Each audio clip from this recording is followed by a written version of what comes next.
नमस्कार, आप देख रहे हैं आरडी न्यूज़। मैं हूं योगेश चक्रवर्ती। चुनाव आयोग ने महाराष्ट्र और झारखंड के विधानसभा चुनाव की तारीखों का ऐलान कर दिया है।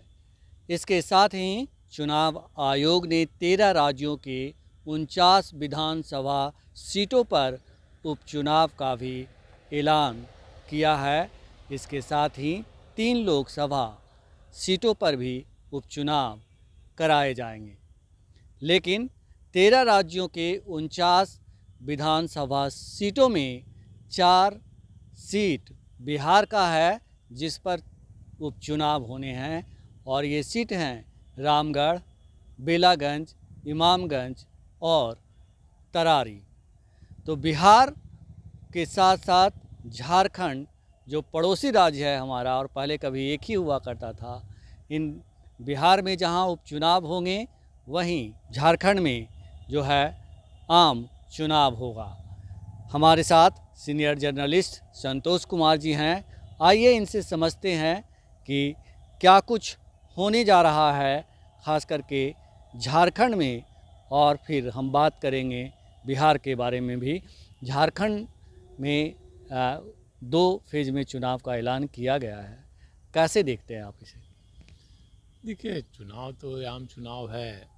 हरियाणा की सफलता के बाद भारतीय जनता पार्टी का मनोबल निश्चित तौर पे बढ़ा हुआ है। भाई, जहां जीतने की दूर दूर तक कोई संभावना नहीं थी, वहां भारतीय जनता पार्टी को सफलता प्राप्त हुई। तो इसलिए अब झारखंड में भी उसी मनोबल के साथ भारतीय जनता पार्टी चुनाव में उतरेगी। और झारखंड का चुनाव मुझे लगता है कि जिसका गठबंधन भारी पड़ेगा, जो मजबूती के साथ गठबंधन के साथ चुनाव लड़ेगा, उसे ही सफलता मिलेगी, चाहे वो एनडीए हो या इंडिया गठबंधन हो। एनडीए गठबंधन में अगर चिराग पासवान, नीतीश कुमार को लेकर भाजपा लड़ती है, और बाकी जो झारखंड की पार्टियां उनको लेकर के गठबंधन के साथ जो एनडीए के घटक हैं उनको लेकर चलती है, तो निश्चित तौर पर एनडीए को सफलता मिलेगी। और अगर इंडिया गठबंधन में जैसे आरजेडी हो गए, वामपंथी दल हो गए, कांग्रेस हो गई, हेमंत सोरेन की पार्टी हो गई, सब लोग अगर इंडिया गठबंधन के लोग मिलकर चुनाव लड़ते हैं तो इन्हें सफलता मिलती है। अगर दोनों गठबंधन, फुल गठबंधन मिल करके चुनाव लड़ते हैं तो कांटे की लड़ाई होगी, और हार जीत का अंतर 1-2% से मुझे लगता है कि होगा। जी जी। और चुनाव रणनीति में तो भारतीय जनता पार्टी कितनी माहिर है वो हरियाणा के चुनाव में पता चल गया है। जी जी। और कांग्रेस और इंडिया गठबंधन के लोगों को कितना ओवर कॉन्फिडेंस रखते हैं। जिस तरह से हेमंत सोरेन ये आरोप लगाते रहे हैं कि 5 सालों में उन्हें कभी ठीक से काम नहीं करने दिया गया और उनकी सरकार को अस्थिर करने की हर संभव कोशिश की गई, उनकी इस शिकायत को जनता सुनेगी या फिर एंटी इनकम्बेंसी जो फैक्टर होता है उसका सामना उन्हें करना पड़ेगा? देखिए, मैंने बताया ना, एंटी इनकम्बेंसी फैक्टर 5 साल ही अभी हुए हैं, उतना ज़्यादा कोई एंटी इनकम्बेंसी फैक्टर नहीं होता है। एंटी इनकम्बेंसी का फैक्टर तभी होता है जब एक लंबा समय हो जाता है और काफ़ी दिनों 10 साल 15 सालों की सरकार हो जाती है, तब एंटी इनकम्बेंसी होती है।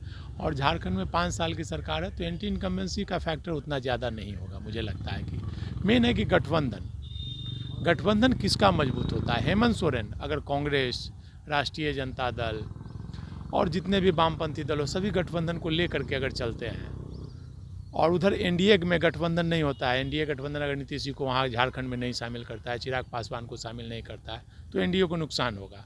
अगर चिराग पासवान और नीतीश कुमार को एनडीए शामिल करता है झारखंड में, तो उसको फ़ायदा मिलेगा। जो भी गठबंधन, मजबूत गठबंधन रहेगा, उसको फ़ायदा मिलेगा। एंटी इनकम्बेंसी का कोई खास असर नहीं पड़ता है।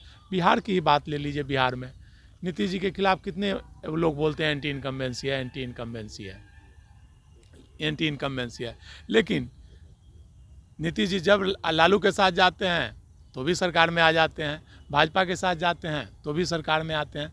तो एंटी इनकम्बेंसी एक फैक्टर है, लेकिन अगर आप गठबंधन मजबूती से करते हैं आज के समय में, तो आपको निश्चित तौर पर उसका फ़ायदा मिलता है। संतोष जी, जिस तरह से झारखंड में लोकसभा के चुनाव के बाद वहाँ की जनता को अब विधानसभा चुनाव में वोट डालने का मौका मिलेगा, लोकसभा चुनाव कहीं ना कहीं बीजेपी के लिए बड़ा झटका था, खास करके आदिवासी बहुल क्षेत्रों में। क्या उसका असर विधानसभा चुनाव में भी देखा जाएगा? देखिए, लोकसभा चुनाव और विधानसभा चुनाव का फैक्टर अलग होता है। लोकसभा चुनाव में हेमंत सोरेन जेल में थे, चंपई सोरेन मुख्यमंत्री थे, और अब है कि हेमंत सोरेन बाहर है, फिर से मुख्यमंत्री हैं, चंपई सोरेन भाजपा की तरफ चले गए हैं। तो चंपई सोरेन कितना प्रभाव डालेंगे? जो हेमंत सोरेन कहते हैं कि मुझे काम करने नहीं दिया गया, लगातार सरकार गिराने का प्रयास किया गया, तो इसमें काफ़ी हद तक सच्चाई ही है। अब जो उनके मुख्यमंत्री थे उन्हीं को तोड़ लिया गया। जैसे बिहार में लोकसभा चुनाव में इंडिया गठबंधन के कर्ता धर्ता नीतीश कुमार, उन्हीं को तोड़ लिया गया। तो ये प्रभाव तो पड़ता ही है ना।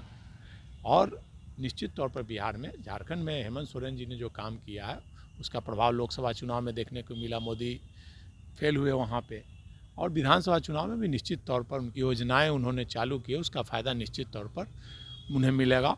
और एक आदिवासी होने का भी फ़ायदा मिलेगा, क्योंकि आदिवासी समाज के लोग, आदिवासी बहुल क्षेत्र है और आदिवासी समाज के लोग गुरुजी शिबू सोरेन को अपना नेता मानते रहे हैं। उसके बाद हेमंत सोरेन को उन्होंने नेता मान लिया है। और दूसरी तरफ भारतीय जनता पार्टी की जब सरकार बनती है तो आदिवासी छोड़कर गैर आदिवासी को मुख्यमंत्री बनाया दिया जाता है। तो इसका भी फायदा आदिवासी बहुल क्षेत्रों में झारखंड मुक्ति मोर्चा को मिलता है। जी जी जी, संतोष जी, बात करें बिहार की, तो बिहार के 4 जो विधानसभा क्षेत्र हैं उस पर उपचुनाव होने हैं। क्या आपको लग रहा है कि इस उपचुनाव में जिस तरह से काफ़ी पहले से तमाम राजनीतिक दल जो है दावे कर रहे थे, अब उन्हें आजमाने का वक्त आया है? किसके दावे में दम दिखता है आप? देखिए, उपचुनाव में 4 सीटों में 3 इंडिया गठबंधन की है जी। एक बेलागंज हो गया, एक रामगढ़ हो गया और एक तरारी हो गया। तो इंडिया गठबंधन के लिए 3 सीटें बचाना मतलब परीक्षा की घड़ी है। उनके लिए बहुत बड़ी परीक्षा है कि 3 सीटें बचा ले।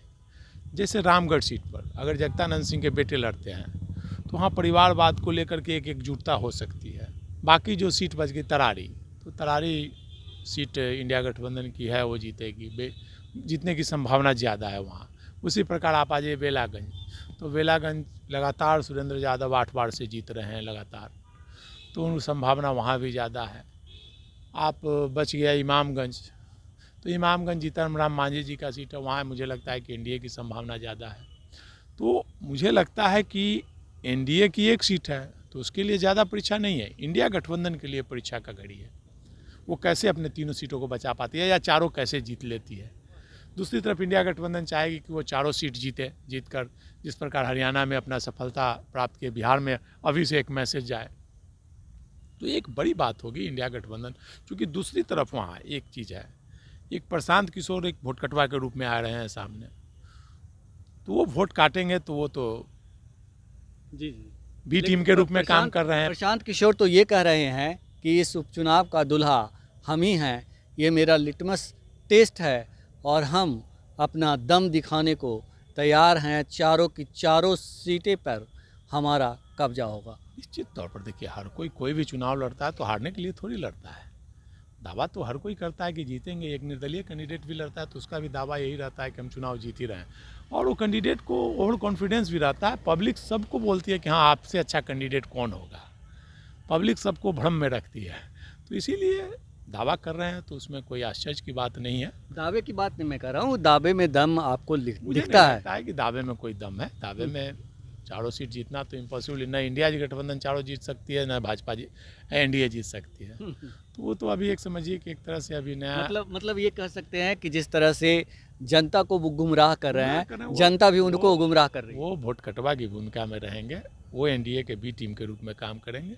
मुझे लगता है कि वो वही कर रहे हैं, दावे करेंगे, माहौल बनाने का प्रयास करेंगे, लेकिन वो रिजल्ट जब आएगा तो देखिएगा वोट कटवा के रूप में ही सामने। आपने कहा कि जो इंडिया गठबंधन है उसकी प्रतिष्ठा इस उपचुनाव में ज़्यादा दांव पे लगी हुई है, और जो एनडीए है उसकी तो एक ही सीट है, इमामगंज विधानसभा। क्या प्रतिपक्ष के नेता तेजस्वी यादव के लिए ये उपचुनाव सेमीफाइनल है? विधानसभा उपचुनाव सेमीफाइनल नहीं माना जाता है। जो उपचुनाव में हमेशा आरजेडी जीतती रही है, इंडिया गठबंधन। पहले भी चुनाव हुआ था, उसमें भी इंडिया गठबंधन ज़्यादा सीटें जीती थी, लेकिन विधानसभा चुनाव में चारों खाने चित हो गए थे। तो ये कोई मायने नहीं रखता है। उपचुनाव अलग होता है और आम चुनाव अलग होता है। इसमें कोई सेमीफाइनल वाली बात नहीं है। सब कुछ जब फाइनल होगा, मैच जब फाइनल चुनाव होगा, उसमें कौन से गठबंधन है, कौन किसके साथ है, उस पर रिजल्ट डिपेंड करता है। बिल्कुल। तो क्या संतोष जी, आखिरी सवाल आपसे मैं ये जानना चाहूँगा कि इस 2024 के 4 विधानसभा सीटों पर होने वाले उपचुनाव में 2025 का कुछ झलक आपको दिखता है? निश्चित तौर पर दिखेगा। अगर प्रशांत किशोर जैसे बोलते हैं पीके पांडे, वो अगर सफलता प्राप्त कर लेते हैं चारों सीट के लिए, तो बिहार का समीकरण ही बदल जाएगा, जैसा वो दावा करते हैं। अगर ऐसा करने में वो सफल होते हैं तो उनके पक्ष में माहौल बन जाएगा निश्चित तौर पर। जी जी। निश्चित तौर पर बनेगा। ऐसा संभव है? देखिए, राजनीति में कुछ भी असंभव नहीं है। वो दावा कर रहे हैं, किस बेसिस पे दावा कर रहे हैं, क्या कैंडिडेट देंगे, किससे गठबंधन करेंगे, उस पर डिपेंड करता है। लेकिन ये जो चारों सीटें हैं, यहाँ अगर बेलागंज की बात करें तो सुरेंद्र यादव जो है हर वर्ग में प्रभाव रखते हैं। उनके पास बाहुबल है और धनबल है और इसके बाद जाति बल भी है। देखिए, अब डिपेंड करता है कि वहाँ से किसको आरजेडी टिकट देती है। सुरेंद्र यादव जीतते आए हैं अब तक, अब किसको टिकट देती है उस पर डिपेंड करता है। वो कैसा कैंडिडेट होता है, एनडीए कैसा कैंडिडेट देती है, पीके पांडे कैसा कैंडिडेट देते हैं, इंडिया गठबंधन एकजुट रहता है या नहीं, एनडीए एकजुट रहता है या नहीं। काफ़ी फैक्टर होते हैं चुनाव में, उपचुनाव में फैक्टर। वो जो एकजुट होगा वो चुनाव जीतेगा। हमसे बात करने के लिए शुक्रिया सर। तो बिहार में 4 विधानसभा क्षेत्रों में उपचुनाव होने हैं। ये उपचुनाव 2025 के विधानसभा चुनाव का सेमीफाइनल भले ही ना हो, लेकिन इसमें 2025 के विधानसभा चुनाव की झलकियाँ अस्क ज़रूर दिखेंगे। फ़िलहाल इतना ही। आप हमें फेसबुक पर फॉलो करें, यूट्यूब पर सब्सक्राइब करें, लाइक करें, शेयर करें और कमेंट्स कर अपना महत्वपूर्ण विचार और सुझाव ज़रूर दें। धन्यवाद।